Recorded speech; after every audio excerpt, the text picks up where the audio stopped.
All right, welcome back. This is episode 5. We're gonna get a few different runs in on this video, maybe a lift, maybe some stretching in. We'll see. But the topic of the video today is gonna be all about what I would do if I'm starting from scratch at 29 years old training. In other words, like if I have not trained for the last 10 plus years and I'm just now getting into fitness, what would I do and what would I tell someone if they're starting fresh? It's something that something that's come up a lot recently, and I'm like, might as well talk about it. So it's gonna be a good one. Right now I'm about to hit 8 miles. We're on Green Spring Park right now, and I've got this little, I don't know if you can see that, but it's a peanut butter strawberry stinger, and it's good. It tastes just like a peanut butter and jelly. So I think in my ultra coming up, we're gonna be utilizing these, some carb mix. I might try a new carb mix and some Uncrustables. That's gonna be the staple. So anyways, all right, let's get to it. See ya.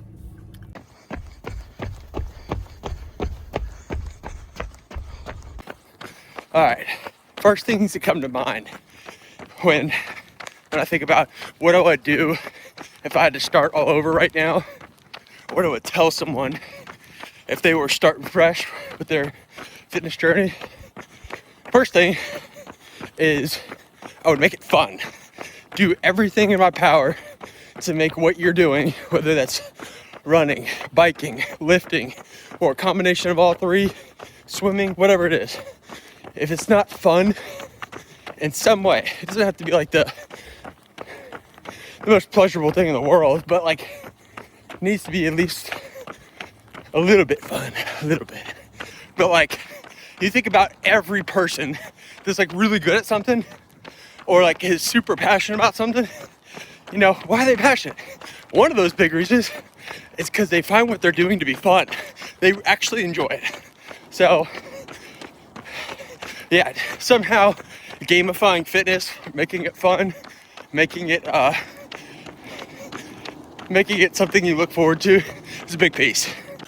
All right, second thing I would say to someone starting out is the best training plan, the best nutrition program, the best methodology of training is the one that works for you. All of these people online, all the books, all the podcasts, they're all saying that basically my version is the best, or some rendition of this may be the thing that works for you. Well, no, the thing that really is the best for you is the one that works for you. And that looks so different person to person. It might be a combination of running and lifting. It might just be swimming and biking primarily, and you lift once or twice a week. Bottom line is, like, however you want to split up your workouts, however you want to train, however you want to eat, you've got to, ooh, that squirrel kind of scared me. The best one is the one that works for you, is what I'm trying to say. So overthinking about something, which is what I did about this YouTube channel for so long, is the worst. It's way better to just do a program than none at all. Anyways.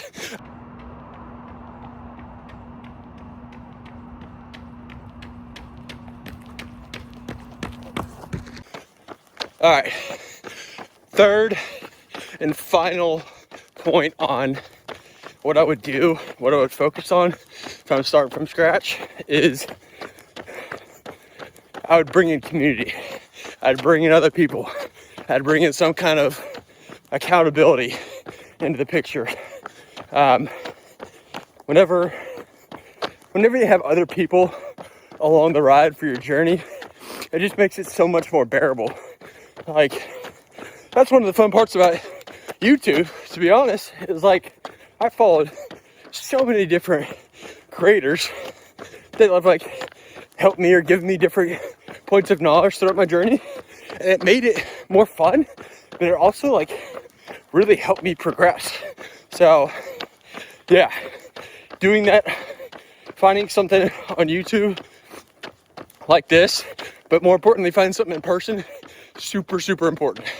So all right.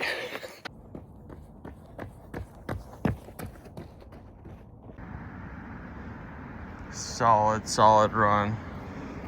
Feeling great.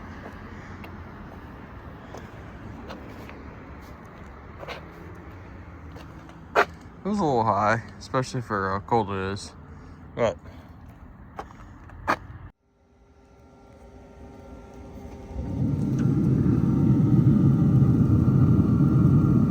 let's go. Just pure protein. Wow. All right, what's up? Good morning. We just got 6 today. Nothing crazy. Same exact route as yesterday. I'm probably doing this at a 150 to 160 heart rate. Something right in the middle of the road.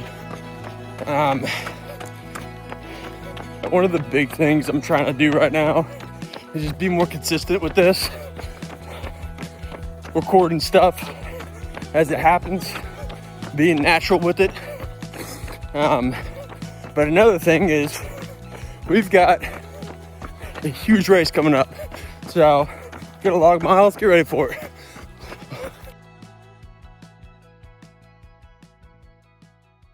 All right, guys, wanted to take you through what a typical stretching routine looks like for me.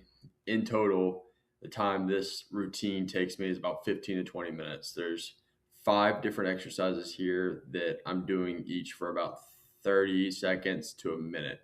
So first one here is a saddle position. It's targeting the quads. I love this position. You can do this single leg or you can do it both leg together. Second position here is the pigeon pose. This one targets the hip flexors and the glutes really well. Do each leg forward, and I try to lean all the way down to where I can really feel it with my hands on the ground. Yeah, each side I'm doing, like I just said, about 30 seconds to a minute each side. Some days I'm doing longer, like the saddle position. Sometimes I can sit in that for 3-4 minutes at a time. It just depends on the day and what the stretching routine is, what I got going on in life. So next position that I'm doing is this, I think you call this like a forward lean, seated forward lean. This is great for releasing tension in your back muscles and lower back and hamstrings. And same thing with saddle. This one is a go-to, and I can sit in this one for 2-3 minutes at a time. I typically just throw on like a YouTube video or something while I'm stretching, or a podcast or something, and just kind of zone out. This next stretch here is, I think you can call this like an Indian pose. That's what I've always called it. And it's great at helping release tension in the groin area and hip flexors. Next pose here is a combination of a downward dog and upward dog. So this is phenomenal for releasing tension in posterior chain. So everything from your ankles to your calf muscles to your hamstrings and your glutes. Really, I'm trying to press through the palms of my hand here and get my butt up as much as possible to where my legs are in a straight line. It's I don't do the greatest job because I'm not the most flexible individual in the world, but yeah, this one's great. I do this 2 times. I do 30 seconds in the upward dog, and then 30 seconds downward dog, 30 seconds up, 30 seconds down. And yeah, it feels great. It's a good one to end on. And here, just because I was at the gym and I had access to it, I threw in a little foam roll action too. So this is great for myofascial tension release.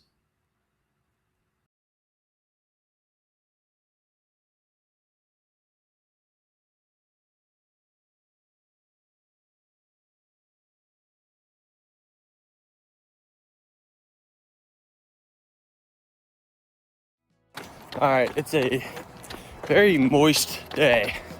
Probably a brisk 50 degrees out here, sprinkling the whole time. But we got 8 miles today. to round out a 30-mile week.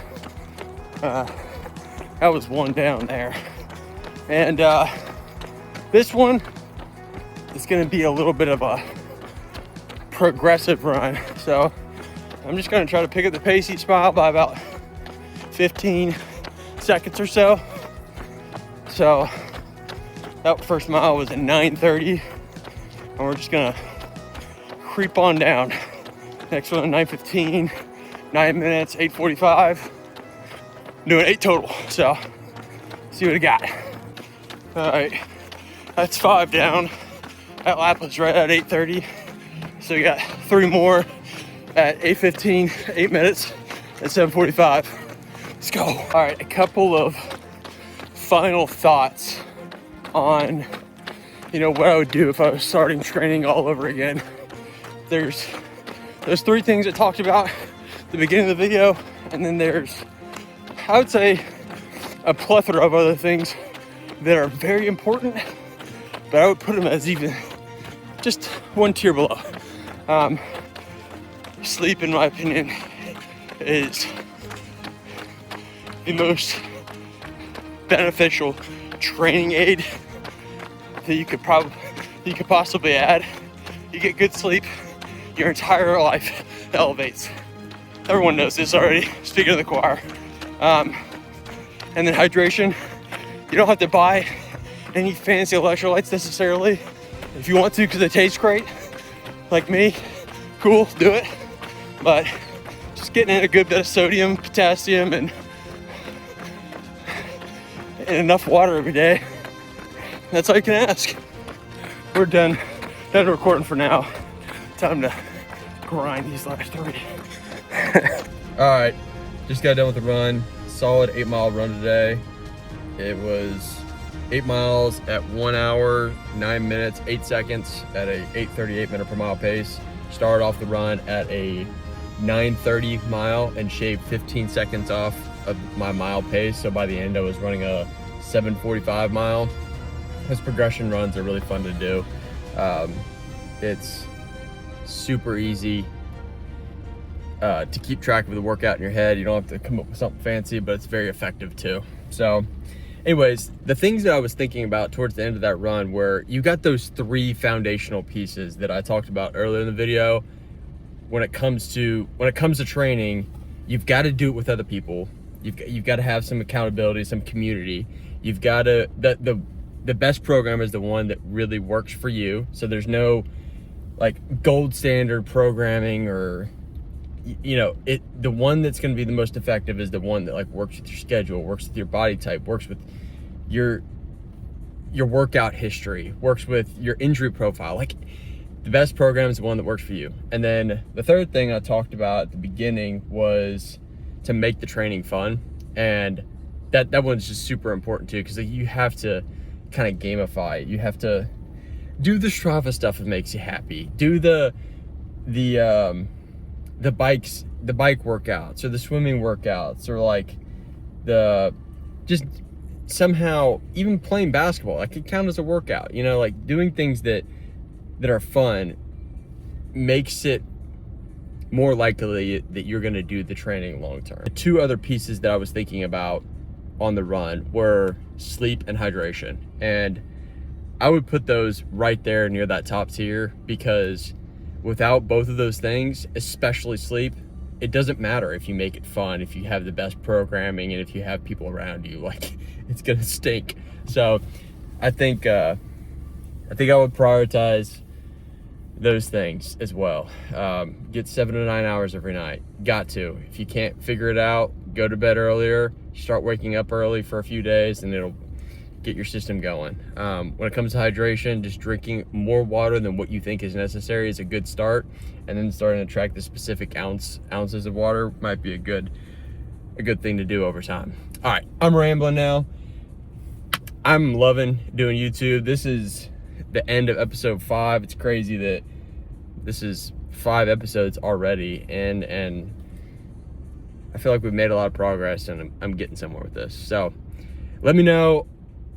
I know a lot of the people that are watching this are people that are like close friends of mine probably at this point, or family members, but like, if you want to see something, let me know. I'm all about it. I'm all about it. So thanks. Bye.